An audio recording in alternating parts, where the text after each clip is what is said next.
Hello दोस्तों, नमस्कार। स्वागत है आपका हमारे चैनल सिटी अर्निंग पर। दोस्तों, हम आज बात करेंगे श्री मुक्तसर साहिब की। मुक्तसर या श्री मुक्तसर साहिब पंजाब के उत्तर पश्चिमी दिशा में बसा प्रमुख जिला, तहसील और इलाके की प्रमुख अनाज मंडी है। ये शहर बठिंडा जलालाबाद रोड पर पड़ता है। इसके अलावा नेशनल हाईवे 354 और 754 श्री मुक्तसर साहिब के बीच से होकर गुजरते हैं। अगर मुक्तसर साहिब के आसपास के शहरों की बात की है तो इनमें मलोट, जलालाबाद, कोटकपूरा और फरीदकोट शामिल हैं। और श्री मुक्तसर साहिब के आसपास के गांव की बात की जाए तो इनमें संगूदाउन, रुपाना, बरकंदी, थांदेवाला, चौंतरा, कबारवाला शामिल हैं। अगर इस शहर के इतिहास की बात की जाए तो श्री मुक्तसर साहिब के साथ लगते शहर जलालाबाद में 3 खत्री भाई रहते थे। वह 3 भाई अमीर होने के साथ साथ धार्मिक विचारधारा में बहुत विश्वास रखते थे। वह तीनों भाई भक्त शिव के बहुत बड़े भक्त थे और इन तीनों भाइयों के नाम खिदराना, तिगाना और रुपाना थे। शुरू से ही इस इलाके में पानी की बहुत कमी थी, क्योंकि पुरातन इतिहास के मुताबिक यह क्षेत्र राजस्थान के थार मरुस्थल का एक हिस्सा था।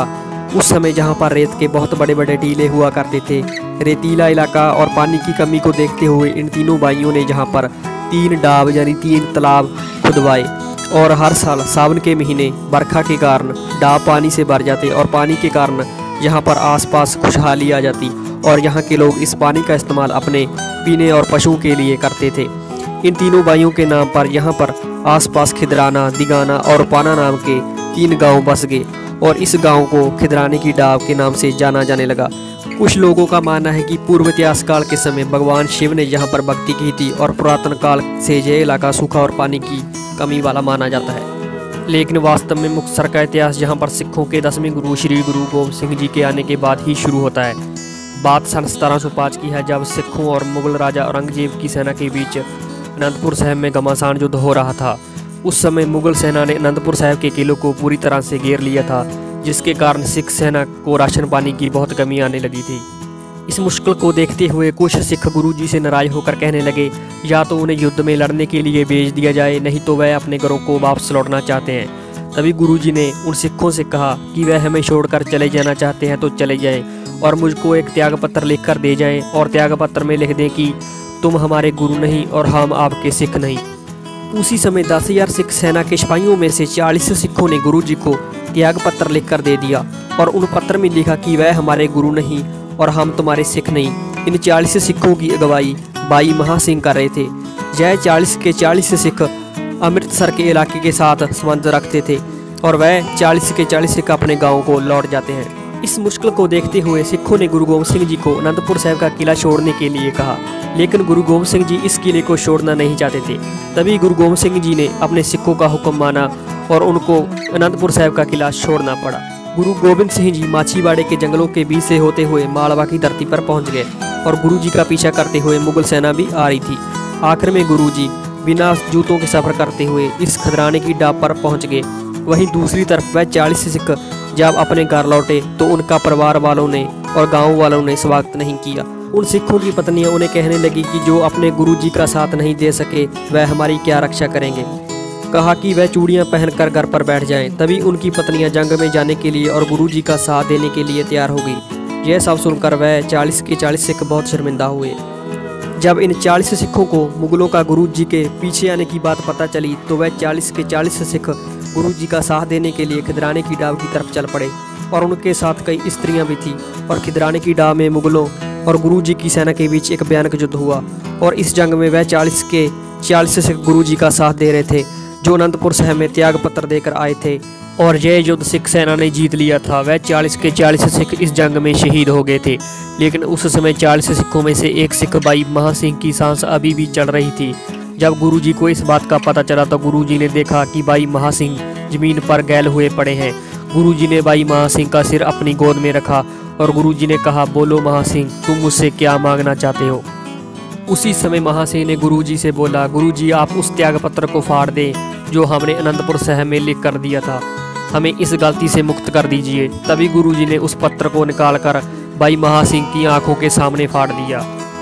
इतने में ही भाई महासिंह भी शहीद हो गए। गुरु गोबिंद सिंह जी ने उस त्याग पत्र को फाड़कर उन 40 सिखों को उनकी गलती से मुक्त कर दिया था और उन्हीं सिखों की मुक्ति के नाम पर इस शहर का नाम मुक्तसर पड़ गया और धीरे धीरे ये श्री मुक्तसर साहिब में बदल गया।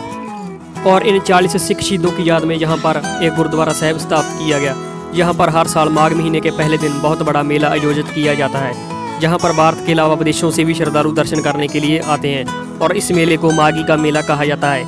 इसके अलावा यहाँ पर गुरुद्वारा टिब्बी साहिब, गुरुद्वारा टुट्टी गंडी साहिब, गुरुद्वारा तंबू साहिब, गुरुद्वारा शहीदगंज साहिब, गुरुद्वारा रकाबसर साहिब, गुरुद्वारा तरन ताਰਨ दुख निवारण साहिब, गुरुद्वारा माता बाग कौर जी, गुरुद्वारा दातनसर साहिब स्थापित हैं।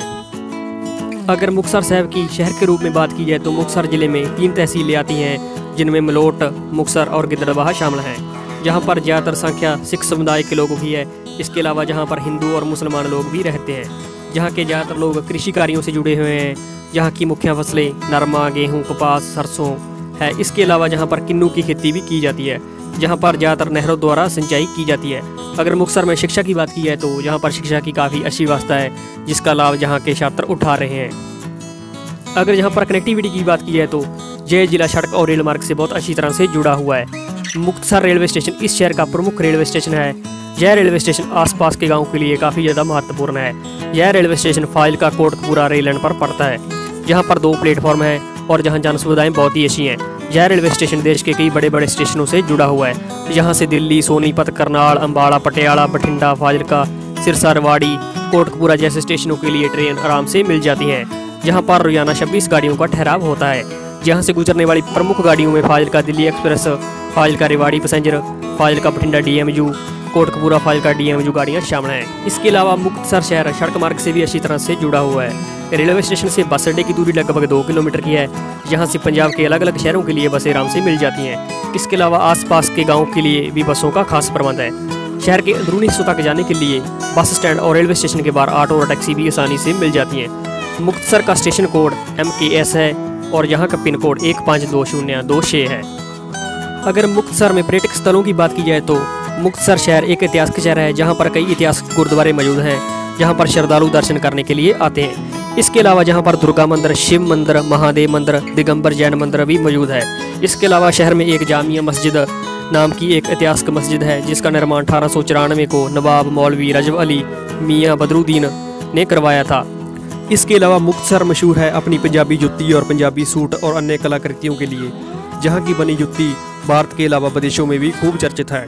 अगर मुक्तसर के प्रमुख लोगों की बात की जाए तो इनमें पूर्व मुख्यमंत्री पंजाब सरकार प्रकाश सिंह बादल, वर्तमान वित्त मंत्री पंजाब सरकार मनप्रीत सिंह बादल, पंजाबी सिंगर गुरदास मान, पंजाबी फिल्म अदाकार गगू गिल, पंजाबी फिल्म अदाकार मेहर मित्तल, पंजाबी सिंगर अशोक मस्ती, पंजाबी राइटर जानी, ये सब मुक्तसर जिले के साथ संबंधित हैं। तो दोस्तों, ये तो बात रही श्री मुक्तसर साहिब की। आपको हमारी वीडियो कैसी लगी इसे लाइक और शेयर जरूर करें और वीडियो के नीचे बने इस लाल बटन को दबाकर हमारे चैनल को सब्सक्राइब करें और साथ में इस घंटी वाले बटन को जरूर दबाएं ताकि जो हमारी नई वीडियो आप तक पहले पहुंच सके। तो दोस्तों, मिलते हैं अगली वीडियो के साथ, तब तक के लिए धन्यवाद।